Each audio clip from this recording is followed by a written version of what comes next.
crazy.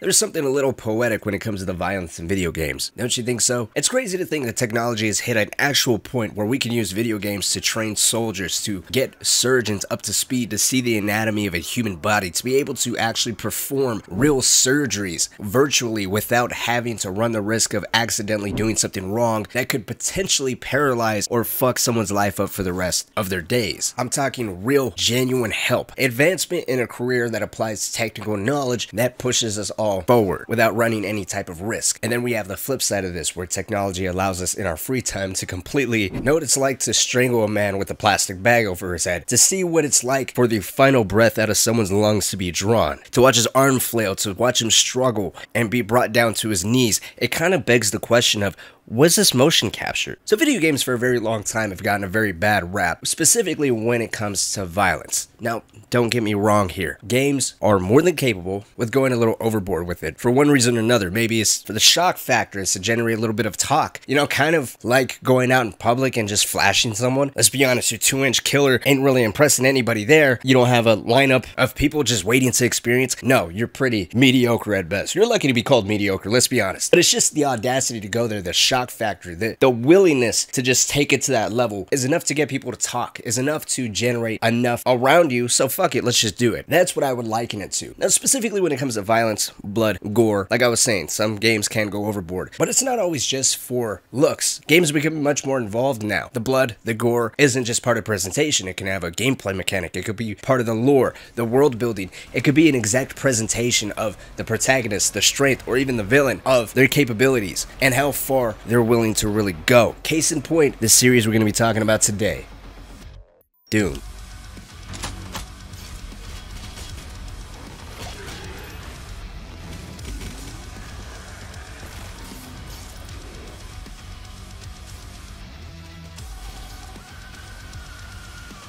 Doom has held the title as the most religious game on the market for well over 20 years at this point, and it's not slowing down anytime soon. The whole premise of these games are literally blood, gore, violence, non-stop action left and right. There's no letting up on the gas pedal. I'm talking acting 24/7, like you got a bag of coke in the trunk and the police are always on your ass. You cannot stop. The action's fast-paced, it's addicting, it's fun. That's the point. I mean, what do you expect when the literal saying of the protagonist is rip and tear? And no, that doesn't mean rip ass and tear your jeans from the violence of the ass blasting you just got. No, it's literally about tearing apart the demons, the enemies. It's one of, if not the only game where it's completely fine to handle all of your anger and rage by basking in the literal blood of your enemies, and it just works. Gameplay wise, as I said before, the blood displayed is all about showing us how strong the Doomslayer is. Plus, can we really say we're killing demons if id Software was just a little skimpy in the blood department? And specifically in Doom Eternal, the blood and the anatomy of the demons are visual representations of where the demon's health is at. So not only you're being treated with the detailed anatomy of its demons, but it's a great visual indication of how much damage that demon has sustained, how much punishment has that body taken. Speaking of bodies, what's even better is the whole premise of Doom itself is extremely adaptable. As I said before, it's the most religious game to ever be devised, and as we all know, at least in today's day and age, claiming you're doing anything under the premise of religion is like a safe word. Just like doing anything for the sake of being a strong individual is a safe word, practically granting you the ability to do whatever you want. As far as Doom goes, the modding community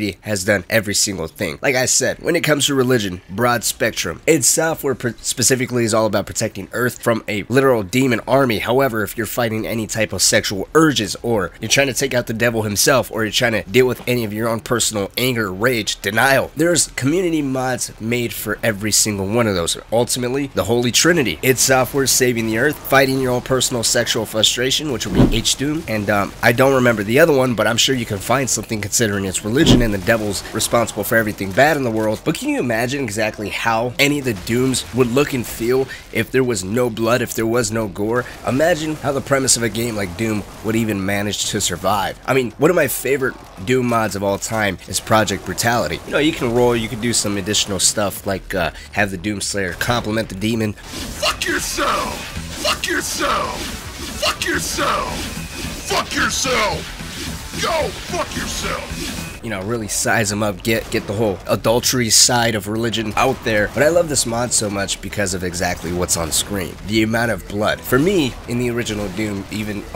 it's kind of hard to say that Doom 2016 was lacking in this department too, because that's not entirely true. But have you ever played an older game that was remade or remastered and then been like, man, this game looks and feels how I remember it back when it originally came out 5, 10, 20 years ago? Project Brutality for me feels like how the original Doom looked and played. It's fast paced, it's frenetic, you have literal blood dripping from the ceilings, body parts completely going all over the place. I mean, it's all pixelated, sure, but you have demons begging for their life, crying out in agony, sometimes trying to hold their guts in. Blood and gore is something that's inherent to the DNA of Doom, and I would personally say that a game like Doom would never manage to really thrive and succeed if that element was ever stripped from it. I would say Doom Eternal showed that its software can really go a little cartoony when it came to the blood and gore, but it would still manage to work. They can go a little overboard if they want the quote-unquote cartoon look, but stripping the detailed anatomy of the demons' bodies, actually showing the flesh and bone completely peel away, dialing back the blood, dialing back the gore, pulling out, say, the glory kills and the elements of stuff like that from Doom wouldn't entirely be detrimental, but it would never feel like a Doom game. Not the way that Doom games have managed to continue to push that element of their games forward, and not just the official developers, but even the community-made mods that continue to push that more and more. And like I said in the beginning of the video, when it comes to blood and gore, for Doom, it's not just a visual eye candy. It's not just a visual representation of the strength and rage of the Doomslayer. It's not just part of the lore and the world building of Doom, but it's an element of all this stuff combined. It's an inherent part of Doom's DNA, and everything that it's ultimately trying to achieve doesn't just supplement it, but it is it. And the beauty of the Doom games will never be the same without those elements.